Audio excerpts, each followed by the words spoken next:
nzikiriza nkwalirizeeko alaba keeki byonna ku lwaleero mwene enkola yaffe empya buli kimu kyakyusa ekifaananyi eddoboozi na buli kimu kijja manyi programu nga bulijjo nze muzzukulu amaze Raymond Kaziba Kityo kulamusizaako yonna gy'otambulidde wera kubanga ova kukola abatakoze mujja kufuna emirimu kyenzikiriza nti 31 December nakubeera nakivuba talina mulimu jangu bakusabire ogenda kufuna omulimu era omanyi abantu bajja ban'okusaba 31 aw'enjawulo naye nze wendishwa mukama wayogedde wanooka yatugambye ojja kulaba nga balagula kale programu eno ekwata ku nsonga z'amateeka mu Uganda n'ebweru era negetoka abapuliida ab'amaanyi okuba nga banjula ensonga ezifuuse nnamulanda nga mabeere g'embwa tulina ebintu bingi mu Uganda ebigenda mu maaso era mu nfuga y'amateeka mu Uganda makooti ag'enjawulo bintu bingi bigenze mbadde walako naye mbadde ngoberera omusango gwa Dominic Ongwen omu ku baali baduumira abewakkoni wetumalidde nga emisango giwera nsango gimugguddwako okabasanya abaana abato kuyingiza abaana abato mu magye okukwata abakazi n'ebikolwa ebyekitujju ebyentalo era kooti y'ensi yonna yeegwoza eyo siriiyo naye ngugoberera era mu makooti ag'enjawulo omusango muganyi gwa Kanyamunyu gukyagenda mu maaso era olunaku lw'eggulo looya yasabye nti Kanyamunyu alina okubeera ku kamera amawulire bafulume Olomuzi n'agamba nedda balina okubeeramu bikyagenda mu maaso balina kukomawo nga abiri nekyendishuwa nti ennaku zino abalamuzi tababeera mu kooti kuba tugenda mu nnaku nkulu era bagamba komawo nga abiri oyinza okugenda tabasangayo nze gyenkolera weekend tuba tuwunzika emirimu tukomye mu January abalala simanyi era kati namwe abasuubira okukola emisango awo nga 15 oyinza okujja mu kooti mu January wegendereza agenda okukola emisango naye abalamuzi nabo bantu ebigenda maaso birimu byebyo njala kujjukiza nti ne kabaka wa eno Rwenzururu naye akyali mu nkomyo misango gyamuggulwako egy'obutemu otunawuzikira wiiki eno genda kubeera 26 kubanga waliyo emisango emirala ate egy'obutujju gye bamuguddeko gyetunamanyira nga n'emisango egy'obuseegu gimugguddwawo kubanga muli bagamba yambula abantu bingi bigenda maaso eriko DPC wa Kampala mukadde Joram Mwesigye yakomyewo mu kooti yakuba omuvuka w'amawulire Andrew Lwanga n'amwasa omutwe era mulamuzi yasabye bagere batesizeko ebweru wa kooti obanga basobodde ndowooza byebyo ne bano abagambibwa okutta abakulembeze b'obusiraamu nabo mu kooti balabikako kale nze Raymond Kaziba katuwulira kino omuntu wakula aba n'ebintu byakola agula ebintu by'obuwangaazi myaka egyaffe gino obanga tolina ttaka olina okubanga oswala wetaba okugula ettaka naye mu ttaka lino ebaako nnyini lyo bamuyita landlord oba ow'ettaka ne banne gwe bayita ow'ekibanja mbw'omu agula wansi mwana agula waggulu ekiresa emivuyo mingi mu bintu by'ettaka njagala nkulage abantu endowooza zaabwe ku nkolagana wakati wa nnyini ttaka n'ow'ekibanja sooka ozirabe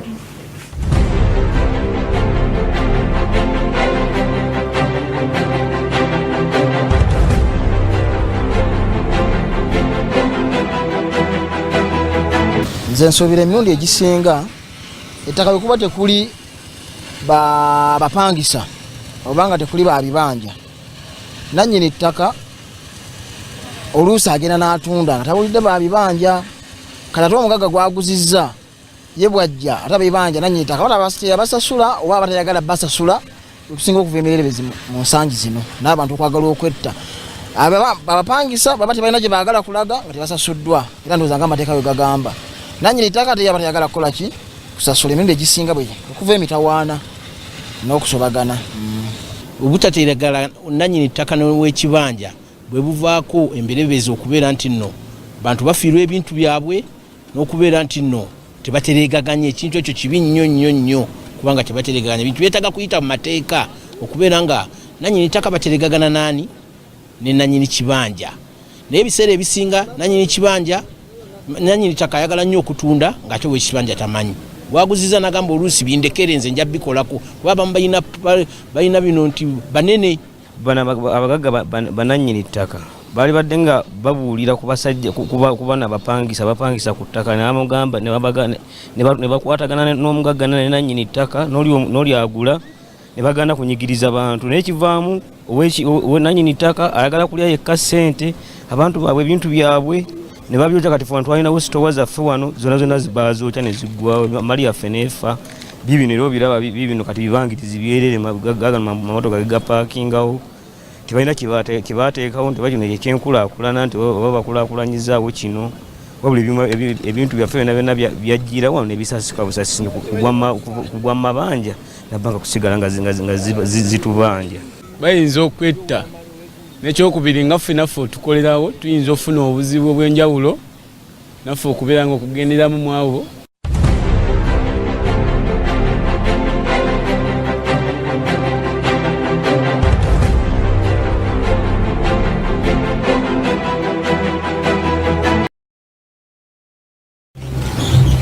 Olabi awe nagenda waliwo bannannyini ttaka basukka mumu era baakayana mpangisa yakafiiramu yaba nga bookya ebintu kawulira ebintu eby'ettaka ettaka liwanvu nnyo twasalawo nti mujja tubira amasinga puroguramu eno abantu abasinga 4 baba na nsonga zattaka kofeta kyangu nnyo bwekinabeera nga wekitu tujja kukola nga buli sande esooka mu mwezi twogere ku ttaka lwali twaga kwogera ku omupangisa kale tugambe ow'ekibanja ne ow'ettaka buli omu alina right ki obuvunanyizibwa ki sitabyekolera nzekka negatulako bapulida ab'amaanyi mu Uganda sijje n'abayizi b'amateeka njagala bapulida ba practicing olwaleero nina pulida wendeese njagala ku TV yomukulengeze ogeyamulengera Senior Counsel Fred Erisata ku myaka gye ya 3 pulida wa kkooti enkulu ne kkooti zonna ento eza Uganda pulida alina olukisa okuwoza n'okukiikirira omuntu wamu n'ebitongole mu kkooti. Erisata yasomera Makerere University gye yeewangulira degree mu mateeka gye yava neyegatta ku ttendekero ly'abapulida erya Law Development Center. Eno yafunayo obukugu mu nsonga z'okuwoza kuwaaba n'okutaputa ensonga z'amateeka. Alina ebbaluwa ya ssaabawolereza wa gavumenti okuwoza ate era nga akkirizibwa n'okuwoza mu kkooti ya East Africa. Erisata Fred y'omu ku balooya abasoba mu 2000 Law Council beerina mu bitabo byayo. Newankubadde nga bapulida babagula mu nsonga zonna, Council Fred kafulu mu misango n'ensonga z'ettaka, okusala ensalo z'amawanga, okugenda mu nsi z'ebweru bakiyite immigration, emisango gy'obukenuzi n'okulya enguzi. Council Fred ye yali looya mu musango gw'omusasi Stephen Tembo, kaliisoliiso wa gavumenti gwe yamuvunaana okuwulutanya kavuyo omubi w'omusolo mufumbo wa mukyalo omu era nga yesenkagale wa kampani y'amateeka eya Erisata Atujjukire and Company Advocates. Oyo ye mugenyi waffe ow'olunaku.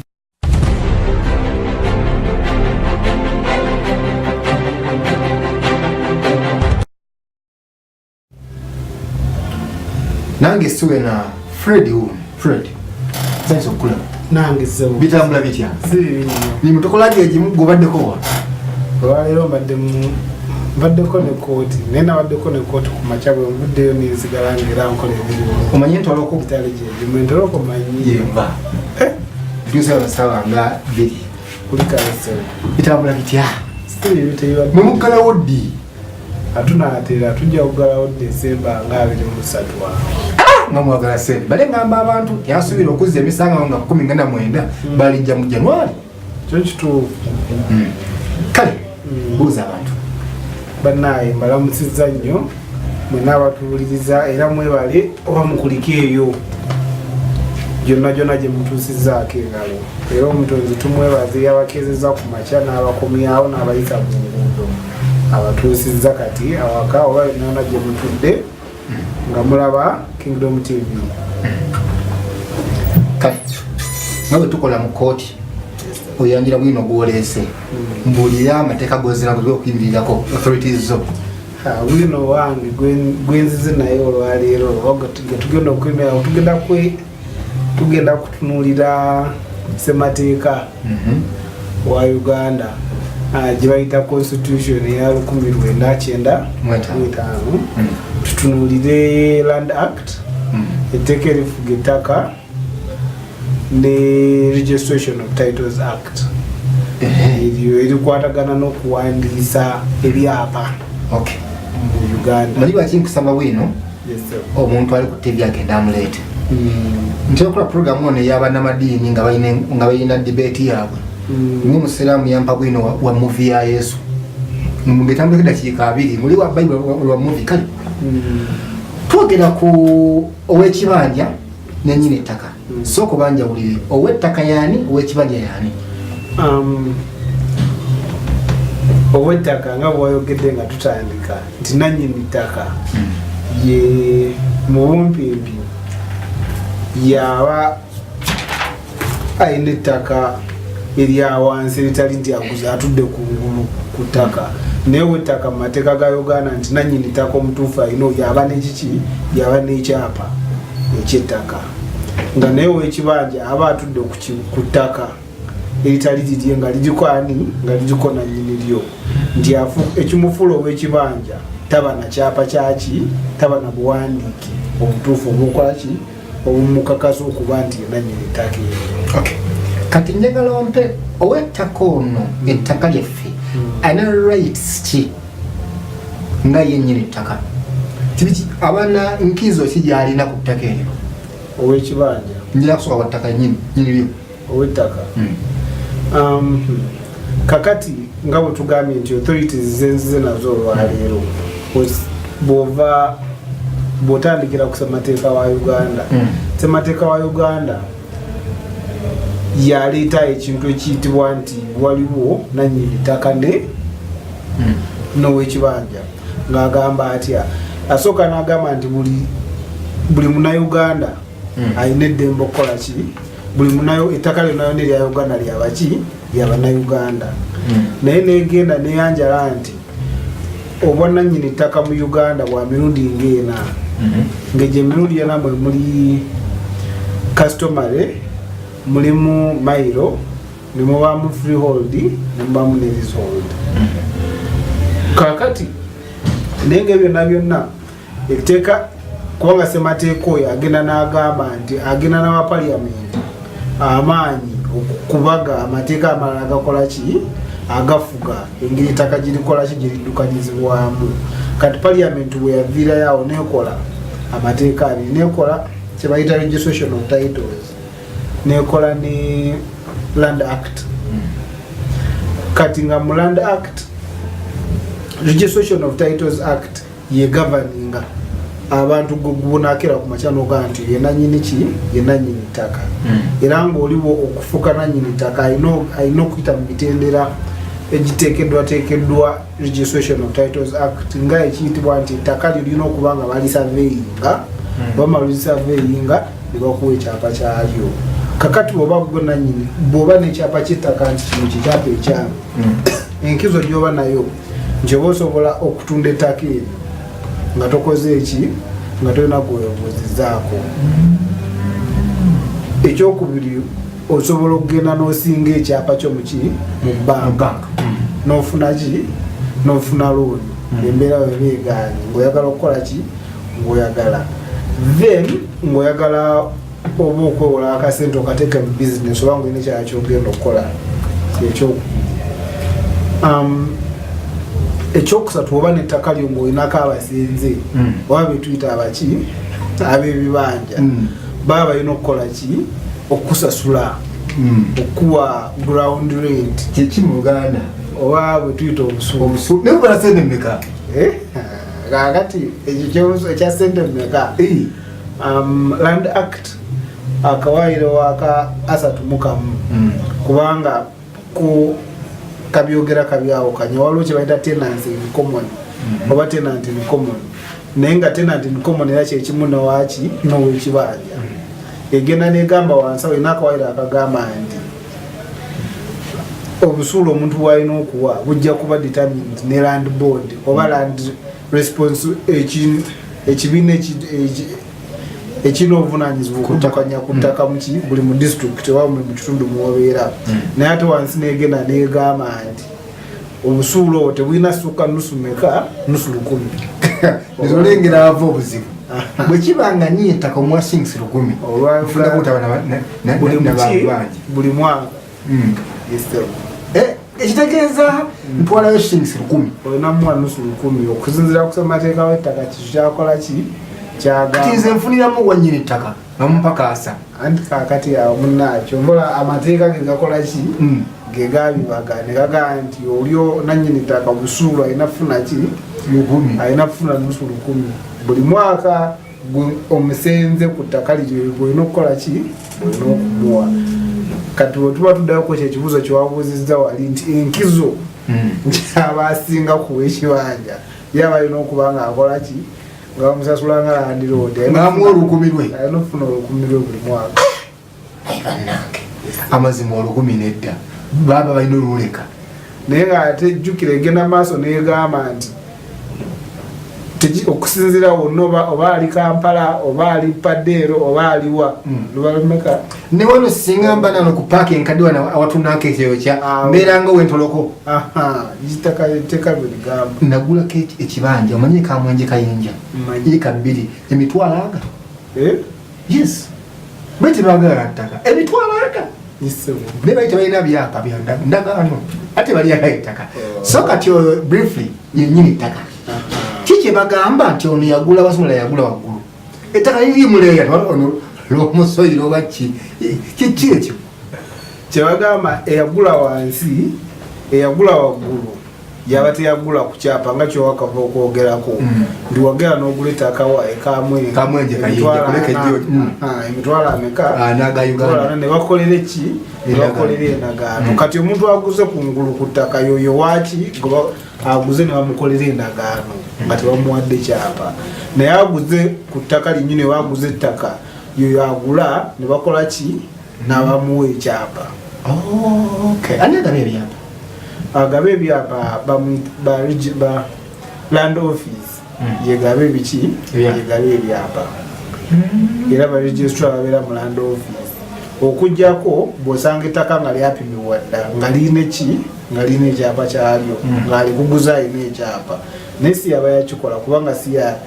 yalina obuyinza obukola ki obukola ebyapa nga bwe nkugambye nga tutandika nti process y'okufuna ekyapa osooka n'ofuna basaveya nobagamba nti ettaka lyange lirino lyenkanayika etya mu ne bajja ne bapima ne batwala ebiwandiiko ebyo ne babitwala kubanga buli district ziba ne surveying department ne zikola sketch plan ne deed plans ezibeera approved bamala okukola ebyo land office oba register of titles ababeera mu eyo district yonna gyoba oli mu land offices ez'enjawulo ne batuula wansi ne bakola ki ne bakufulumiza ekyapa naye ekyapa bwe kiba kyafuluma dda bw'oba ogula ettaka ng'ogula lya kyapa oyo goba ogulako aba alina okutwala obuvunaanyizibwa n'akuwa transfer forms n'obufaananyi gwe bw'omala okugula ekyapa mu ttaka n'akuwa transfer n'obufaananyi n'ogera n'osasula omusolo gwa gavumenti gw'olina okusasula kati guli 1.5% ku value y'ettaka w'oba oli n'osasula ekyo. Ani atamininga value y'ettaka? Value atamininga value y'ettaka abeera government value. Naye muyita ogenda mu ofiisi ye ninga biwanvu munange si biwanvu tunafuna ku ttaka tujja kufuna ettaka. Alaba Kingdom TV KTV nze Raymond Kazibwe inapulida uno muzungu esere mutugavu manyi niyambuza waleso omuzungu bamita Fred Erisata awoleza mu Kampala muno mu byettaka mulungi nnyo. Namusaako mukwano gwange Council Robert Siwakiryange nati ondaba manyi pulida bangi batya TV nine yanga mukama wange obo mpale ku radio kuweza ku TV ko kwagala natya buganga wese gwo osobola nnyo kwogera ku nsonga z'ettaka ennaku zino ezisinga okussa abantu Fred naye amawulire gajjo ku TVM waliwo abanene babiri bakalaali ettaka omu bamuyita ekereziya w'omukama otegedde omulala KCCA bonna balina ekyapa bonna balandira oti kuna essomero obuzibu ne bwava ku ssomero eryo mumwega liddukanya kati awo obuzibu bujja butya nga abantu babiri balina ekyapa kyakimu ate nga bonna kyalandizi siganda bakyakunasa kyalandizi era nga tabeegaana obuzibu buvaawo. Kakati waliwo omwami program nange nagirabyeko jjo oba ku TV naye nga obuzibu ku TV z'abantu awo bajja baffe twogera ku yaffe ne radio yaffe nalabyeko nsaba kunsonyiwa nkusonyi kulwekyo naye nalabyeko amawulire ago ku TVM olwo olunaku lweggo naye obuzibu obuva ebiseera bino nti mu ofiisi z'ettaka omwo namwe mulimu ebiseera ebisinga obutali bwenkanya oba n'obuki kyetwandiise obukumpanya nti ettaka erimu liyinza okubako eyapa nga bimeka nga bibiri bitono n'omusanvu nga plot number yemu ne block number yemu nerifulumirako naye lwakuba ebiseera ebisinga nti gye tuvuddeko emabega kibadde nga kizibu nnyo ebiseera ebimu okumanya nti takuba lirinako ekyapa kimu naye kaakati saawa zino byaki bya kompyuta lwakuba ekizibu eritaka ly'omuzadde kyebakayanirako ettaka kadde ate bwe bagenda okwebuuza ku eritaka oba okukola search ku ery'ettaka sikiwa nti bajjayo fayiro zonna ezaki ez'eryo ettaka kyova olaba nti oba waliwo fayiro emu egenda n'ebula olinajja n'agamba fayiro ekoze eki ebuze tukole ekyapa ekirala ekyo tekirabika kakati bamu akamala okukola ekyapa ekyo ate nayali yakina naye nakola ki najja n'agamba nti nze ettaka lyaki ettaka lyange obuzibu badde buva nti tebadde bya kompyuta ng'oli asobola okukola ki ng'oli asobola okwogera yina kyayagala oba ataddemu akantu akatono oba amafuta nga mangiko n'omukolerayo ekyapa ekiki naye kati bano bombi katugeze bwe kinaazuulibwa nga either lya KCCA oba kati balina liizi kale kwabo bonna ng'omu yayina botirana liizi nga ntuufu tekibaita kihandolinga batya kakati awo balina kugenda neyakola ki eyasooka Equity neyasooka kubanga eyasooka alina okubanga yasooka aba yagoberera emitendera emiki emituufu then kati ono eyasemba naye nga yabawa sente yalina remedy ki eyasemba balina kumuddiza sente ze ba balina saza amulizie ne bamuddiza sente ze tebaako value nti kati sente zirinnye kati batuula wansi ne bakola ki ne babisotinga naye nze wajja ewange nga neebuuzaako era mbajja mugamba bakole ki abasabe value nga ensente zange zikoze eki zeyongeddemu naye kati bwe tuddayo nemabega nti nebintu ebyo bimu abamu bayinza okuba babikola bakoze eki babigenderedde katukole ekyapa ekyokubiri kati ate ngamba kubanga namu kyeta criminality obumenyi bw'amateeka mu ekyo kubanga ye butali bwesimbu nga fraud kati fine twabulesinza abantu basatu eriyo no yasobola okufuna liizi Equity obwenkanya tumuwadde ono owokubiri naye yawayo sente ze bazimuddiza ate ono eyakola obumenyi bw'amateeka n'agenda n'agaba liizi ez'emirundi ebiri tunamukola tutya kakati yeetaaga osooka n'abuuzibwa lwaki yakola ki ensonga lwaki yakola ebyapa ebyo ebibiri ku ttaka kubanga ye ofiisa mu kapasite ye alina okuba nga yali amanyi kyakola ki kyakola oba alina okuba nga yali sure nti ekintu kyaliko tekikola ki nti ekintu kyaliko kubanga nze ntula mu ofiisi eno wentula mu ofiisi yange nga nze agenda okukola ekyapa nina okuba sure nti kitaka lyenkolako ekyapa tekiriko ebyapa bimeka bibiri naye bwe ngenda mu maaso nenkola ekyapa ekyokubiri oba nenkola liizi eyokubiri ng'ate mmanyi ku ttaka bakola ki ku ttaka kuliko ekyapa ekirala omusango guba ki omusango guba gwange wetuddayo wali nti osalawo kwekyo ekimu oyinza osalawo ebintu oyinza kubibiri osalawo ekintu kimu ayitha osalawo nogaa n'omuwabira mu bumenyi bw'amateeka oba n'owaaba bakuddiza eki bakuddiza esente zo nga naye byonna byonna ebiseera ebisinga ogenda okulanga okugenda mu bumenyi bw'amateeka oli bamusibe busi osalawo n'okola ki n'oba bamusivu bakuddiza esente z'okola ki kiveemu nga n'ebyo byo bibaawo kubanga obuzibu kati buli mu ttaka mu nsi buki bungi alaba KTV wetegereza ensonga z'ettaka ensonga mpanvu actually kyova olaba nebeera State House erinayo desk y'ettaka poliisi erinayo desk y'ettaka ettaka abantu ambetta wenakodda gundi story egera y'okusooka y'abantu bagenda nebokya oba nebokyawo so twatuwa mpino y'ettaka twagala nnyo benowandiika kyemmanyi nti bwobanga olina kyosinga okwetaaga ojja kukuba essimu njagala kusomera akantu kano awo n'omusumba mpeereza sijjamu kugaba amannya ayinza oswala mu maaso sima gwe oli ndiga oli embuzi kati gwe ndiga olire omusumba kyagamba anyakanga sikira agamba nti tata waabwe yalina ettaka bw'atuuka n'abanga afudde n'akole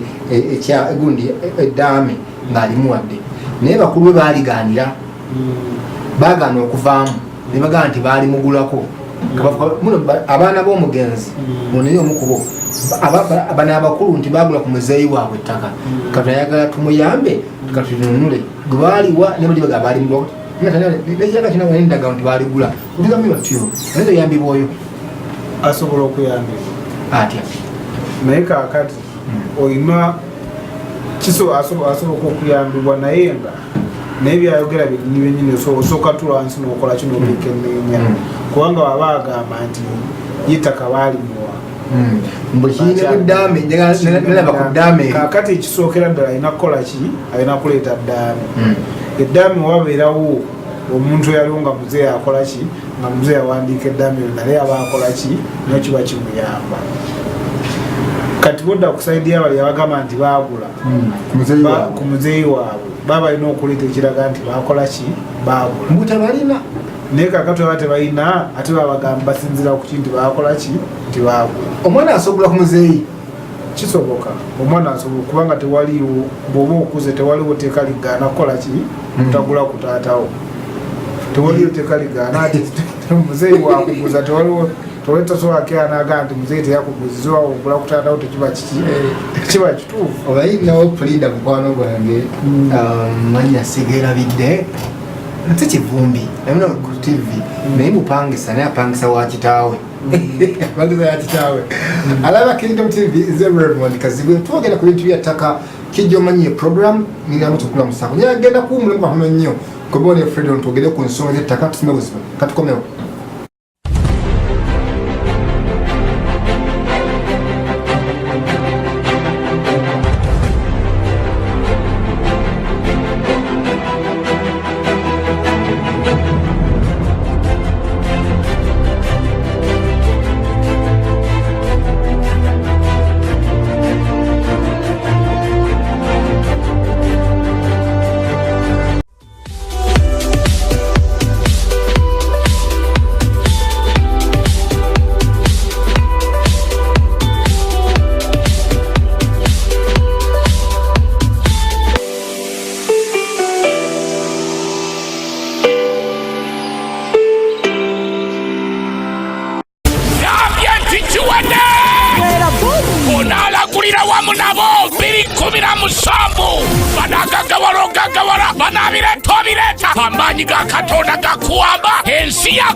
ebyalo byakukunganira mu kisaawe kimu nakivubo stadium nga 3 mu Disemba Kanyanjula olugoba oluteebi Bishop David ne Pastor Cindy Kiganda Bishop Michael Chaze Bishop Jojo Dochi Bishop Richard Lutwama Apostle Michael Chimuri Apostle Salongo Ntale Pastor Patrick Mwebe Pastor Rebecca Majwega abayimbi bonna gye bali tuva ku makya paka ku makya n'alagula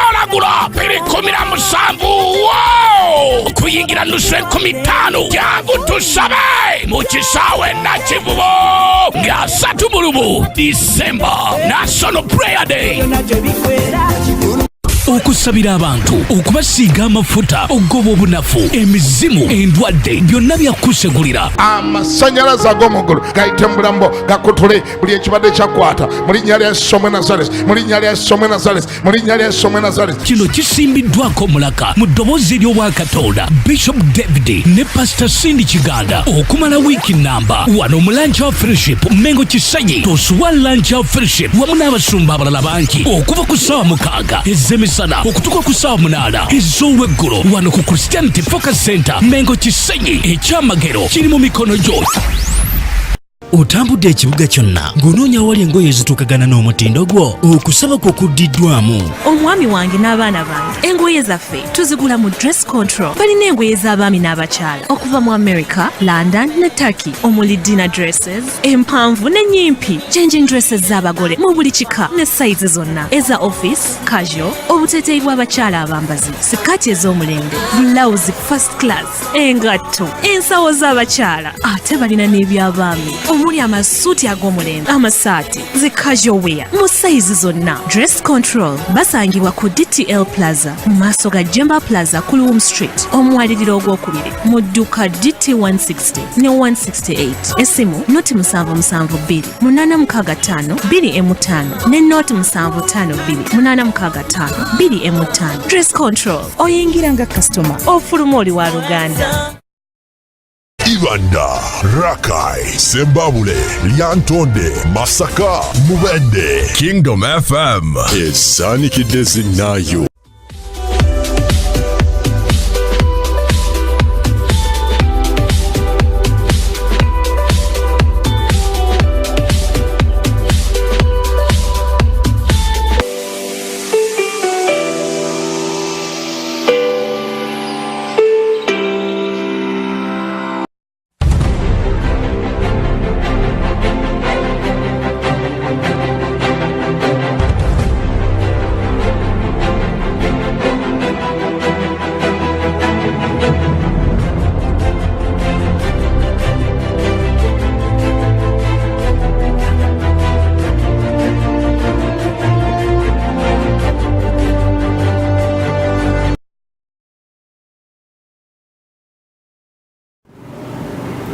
Kuli saa mukuwumulako kubadde omuddemoko kijimanye program nga bulijjo nze Raymond Kazibwe era mu program eno tusimba bweziba mu nsonga ez'amateeka nagamba nti olina okukola kwatanga ekkalaamu n'ekitabo obeera owandiika nga tolinawo pulida obeera pulida w'ekyalo bajja kwebuuzaako kyendi sure tujja kuyiga kale 31 December fetubeera nakivubo abantu bangi bagenda kujja naye njagala obe nga obeeramu tojja malako mwaka ng'ogenda kukya bipiira ayi nagambye ennaku zino abalamuzi n'abantu simanyi omulamuzi nga Kibumbe bali mu byalo bajja kuweereza ku police post oba mu kadugulu ka poliisi tugasimanya sawa na 8 gajja kuyitamu mu January kati sula mu kusaba nange nkwesunga ngenze na kibanga ddene jenzija masuuti kale ngakwagaliza nawe yino sikikoli mu ngakwagaliza nawe kale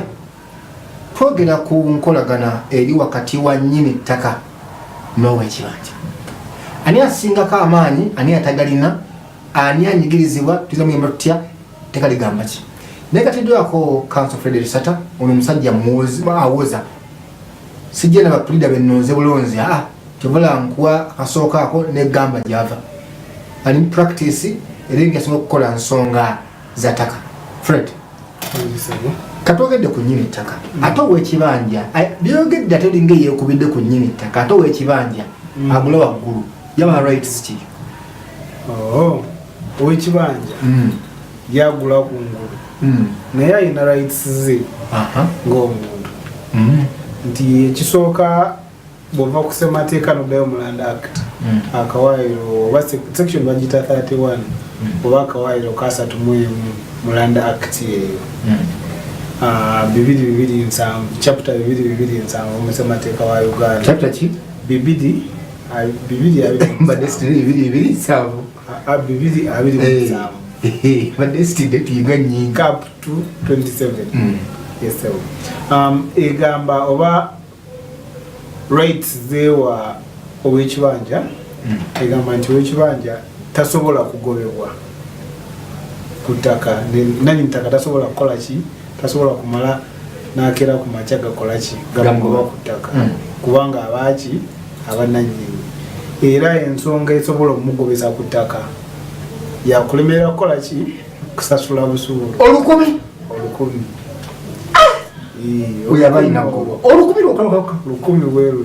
bulidde buli mwaka awo muwana mutwalo namanyi emyaka 10 naye nga ate era okumugoba ku ttaka era ne waba alemereddwa okusasula ino mu emyezi nga 6 ino mu notisi ya myezi nga 6 nga tonamugoba ku ttaka katize manfunya ttaka lyali liddukanya ate ngera okumugoba ku ttaka olina okubeera ne oda ya kooti ku ttaka lyange ne oda nfune eririyo ssemateeka kyeyakola ki kyeyagezaako okulongoosaamu nti ow'ekibanja ku ngulu baba atudde ku ttaka lye si mwangu wa kukola ki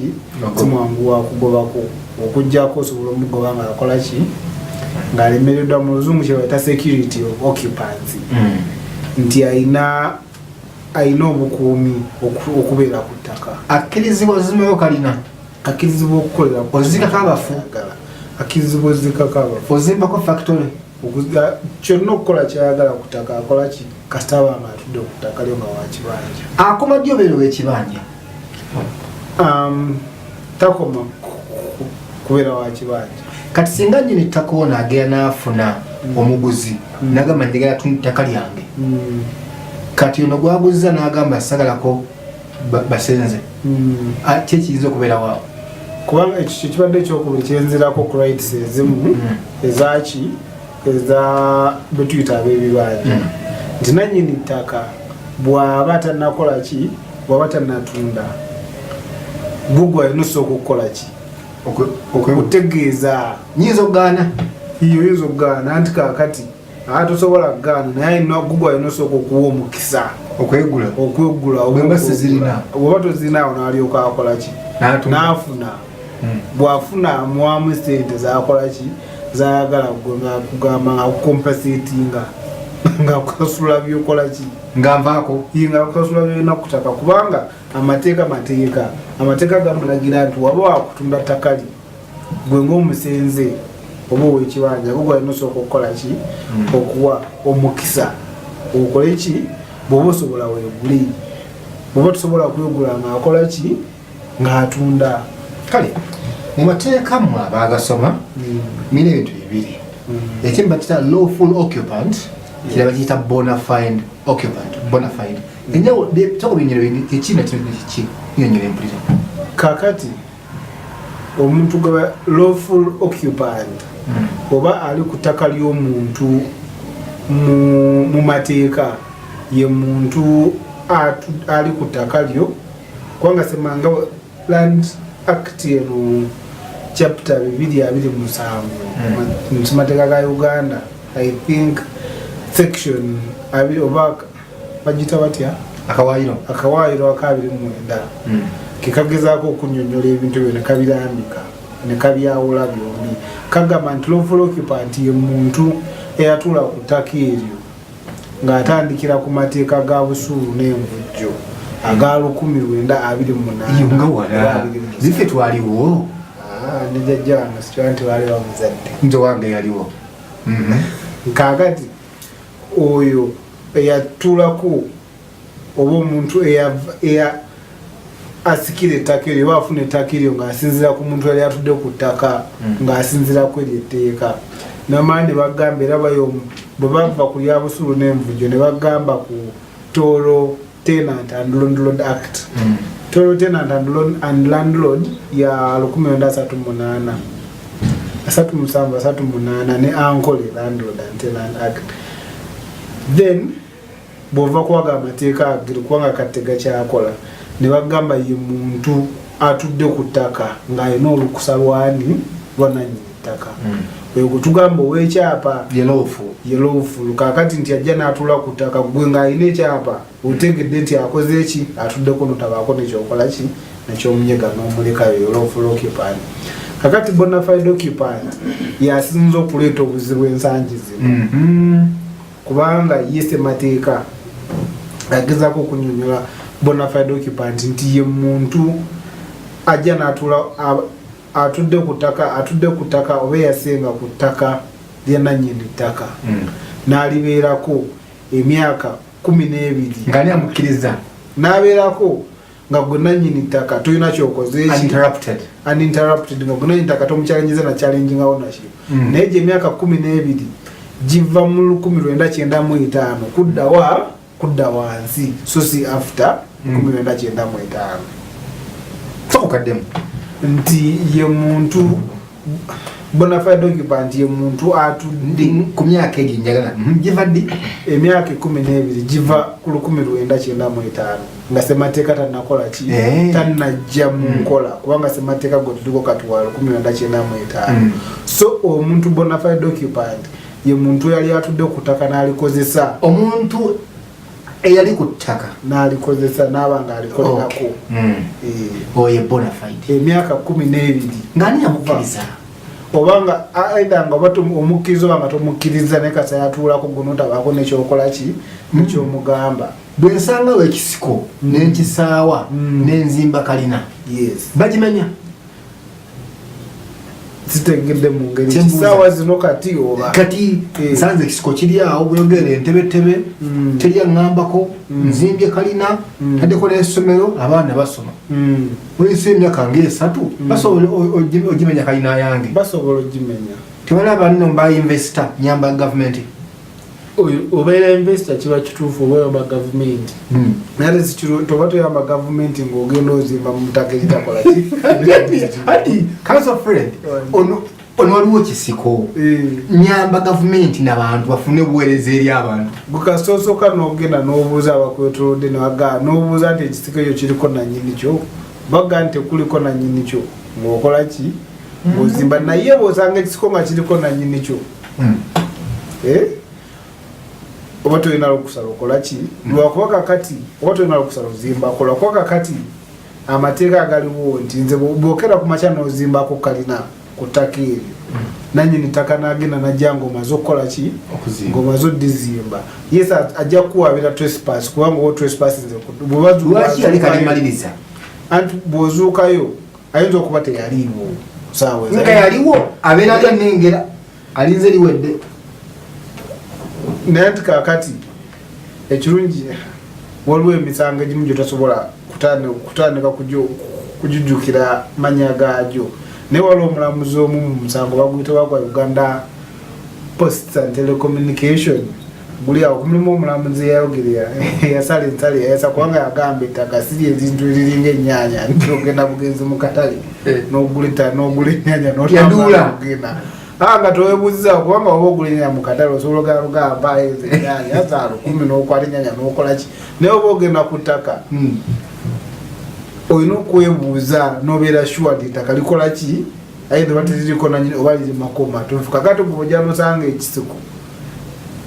gwe n'obeera awo n'owashumi nga nti ekisiko tekiriko nanyini kyo nga tosoose kwebuuza gwaba omuki kati gwaba omusobya bwe ngula ettaka nze buloka andeese nguze ettaka bangambye Land Road yoono ngenza okumaliriza ate nga si yeye niya remedy ki remedy gy'olina bw'ogula ettaka ne bakulaga Land Road ate n'okizuula oluvannyuma nnyo nti omusajja gwe bagamba nti Land Road si ye nannyini ttaka definitely boguze kye bayita empewo boguze empewo kati remedy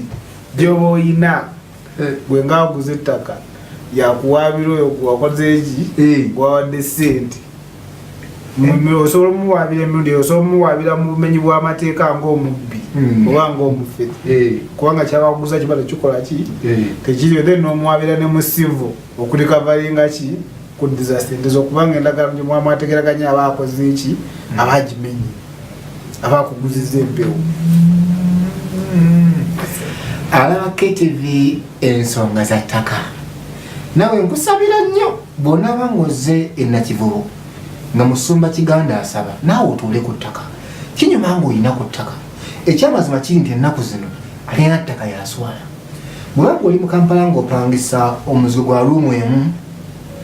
ng'era olina n'abaana 7 basula mu shifuti amu wansi wa kitanda ddako mu kyalo wali ettaka twogera ku nsonga zino tulina gwe bayita nnyini ettaka Land Road ne tubeerayo ne gwe bayita ow'ekibanja kabaka wa Buganda tata wange oba waliwo oba wakiwulirako bamutwala mu kooti wakiwulirako nakiwulirako sajja mwerabidde si bwe yatwala kabaka mu kooti ng'omusango gwesonga kabaka Land Road ani emu wa Land Road ono Land Road bwe buva mabega buva mu 1900 mwezi endagaano ez'emabega abazungu bakola ki bamuweera ettaka Land Road zizuze abaganda ze bazze basinga okwogerako nga mayiro ki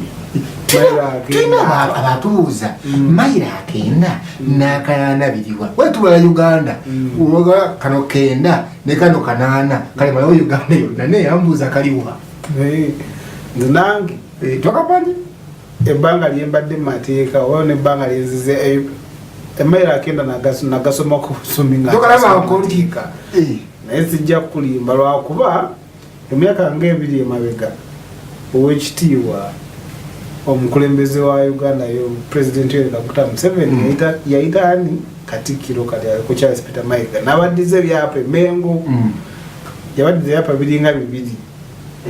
ebyaki ebya Buganda kireka n'amataka agakola ki n'amataka oba nitakiremu eryotolodde ekitegeeza nti bagenda okukiziganya okuddiza Buganda ebyayo kabaka akola ki kabaka landiro dirayina ttaka emisango y'ettaka ogiwoza okyajinga sente nga mmeka tetukuba akalango tubuza buuza kisinziira omusango wayo guli nevali yaki kati yettaka kati budogwe jembe entoloko ogwoleza mmeka entoloko uza utagendayo nsobola ngenda naye kisinziira obola asibola naye wakuba obudde n'amaanyi goteeka mulimu ogwo gubaki n'olugendo olwokuva mu Kampala okugenda entoloko omuntu wagamba nti siina sente naye mpuliriza obwerere ebisango gy'ettaka osobola omuleza obwerere nsobola Fred nja kukwetera abantu ab'obwerere nsobola naye ekibaawo nti waliwo costs oba waliwo esente ezisasulwa mu kuteekayo emisango nze kyensobola okukola nyinza butakukyajinga leba eyange gyenteekamu naye oba tukakusasula kubanga waliwo sente zosasula emitendera egimu ng'oteeka emisango muki ng'oteeka omusango toli mulokole ndi mulokole okola nga aweereza Mukama anti kakati nkola nga aweereza Mukama naye n'ebiseera ebimu Katonda abatuuliza munanzonyi okwogera kino nti ne wetugenda mu kyaki tutoola ekimu eky'ekkumi batubayo ebirabo mu kanisa ebirabo biyambako okukola ki okuddukanya emirimu gyaki ennyumba ya Mukama eberimu mmere n'abaweereza abakola ki abatubuulira bakole ki Fred justifying okwagala sente ku justifying essaawa zino kankuwulire nange wenkolera wali ku Bombo Road nsasula ki nsasula rent nti kakati wetandika okugenda mu kkooti nga sikoze eki nga sisasuddwa ekyogenda kera osanga entoloko kyogende okusula ebuto osule bukolooto kati kankuwulire mbadde mmanyi ne court fees nga gwe omuweereza wa Mukama ogenda ziweerayo client kati ate nze mba nazijjawa court fees ez'okuzuula buno buweereza bwena agamba nti ngenda kuweereza neŋŋamba abantu wa 20 bonna ngenda bawera court fees kyevuddeyo nga nti ojja kunsanga nga ne rent sikyasobola kukola ki sikyasobola kumusasula so kyensobola okukolako nsobola okuweerezaako abantu nga 2-3 nekola obuweereza obwo nga naye abantu ababiri benkolera court fees babalina okubanga bakola ki kadanga amasimu abalala KTV nze omuweerezaawo wa Kabi Raymond Kazibwe nkyazizza pleader Fred Sata akubuulira nga woolina okuwayeewo essente ennyumba ya Mukama we Mukama simanyi mwemmere simu yaffe yeno wamanga esimu yaffe eya bulijjo eri 070 930 ankuddiremu 070 930 eyokuba eri 077 02 99 10 ankuddiremu kisomero 077 02 99 10 wona wokubira nga tukwata noyisa amateeka gafuga kooti yaffe ey'abantu ogenda kufuba okulaba nga bwokuba essimu ovia radio yo kale halo halo wagisema sema naye jebaleko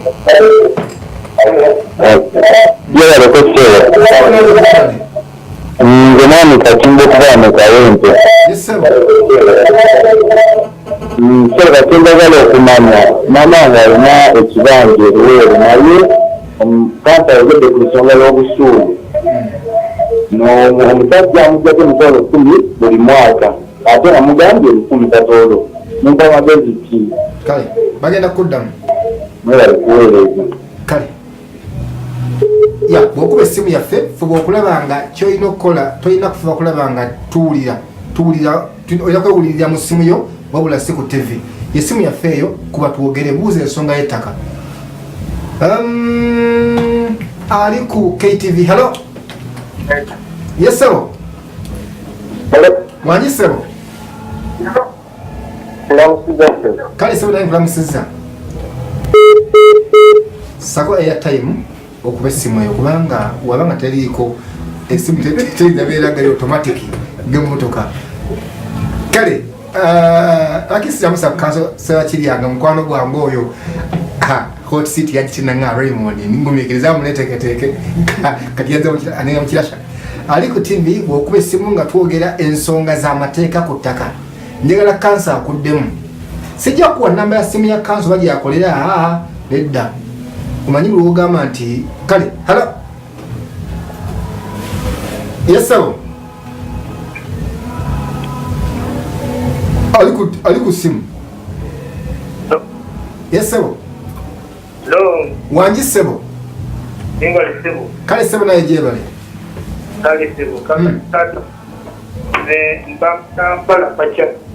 ani empalampa esebo tulina okuzikuwana okutaka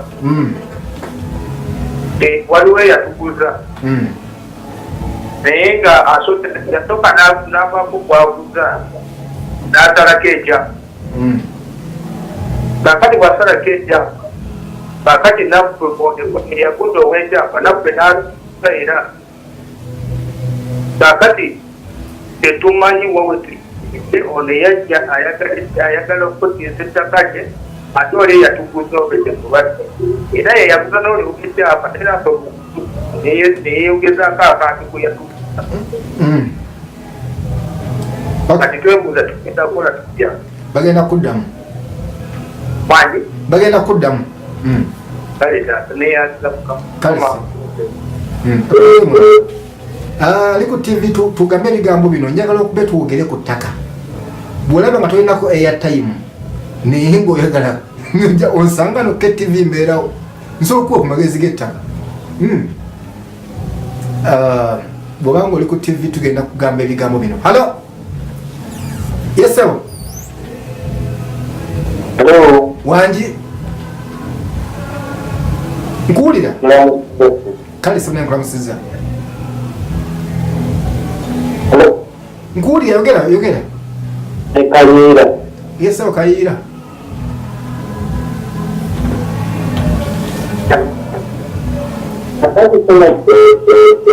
Mr. Kayira airtime akola nnyo ku ssimu era nkusabira mu linnya Yesu akuwa airtime okube temunesiikoleko ng'omusumba njala kukwata essimu emu kansaddemu abantu bano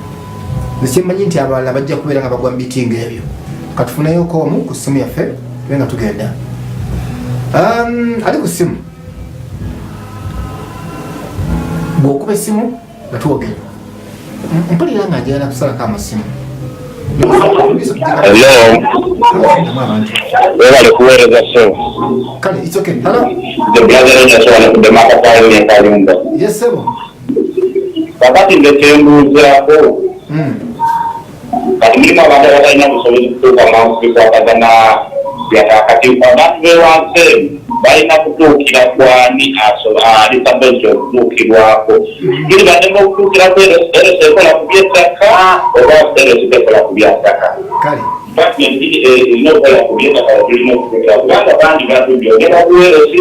naali enzuzi kwoli notakoleziti naali enzuzi kwoli nosigala nga amazima togafunye ekintu ate ne bakusindika walala kati ani omuntu okwenyigida ali sabezi okola kweli ensonga omuntu kwaba alina okukuutira Brother Rogers ndemaka twange kalina mukama wanjagalire kale Brother Rogers naye tebajja kubba kanso wali badde saatusaleko abantu amasimu gomanyi tugalaba kanso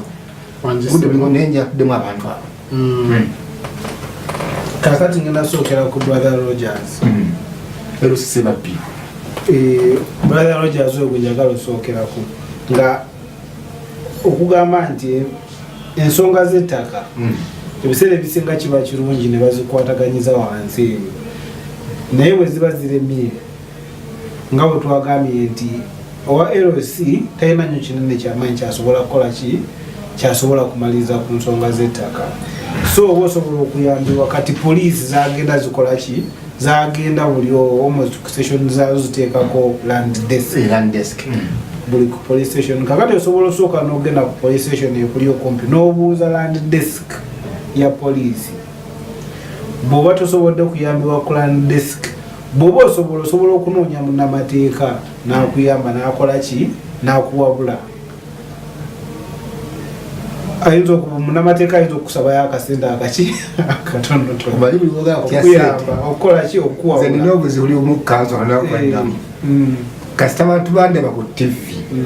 buli ajala mukolera obwerere naye neŋŋaa munnange ngeri gyendi mu setting ya mukama tubayambira obwerere naye nga sibagendera mu kooti awo ojala nkuwa amagezi ga bulijjo kakati ekyo omuntu omuwa amagezi aga bulijjo naye osobola ekyandibadde ekyangu osooka nononya landeski ya poliisi ekuli okumpi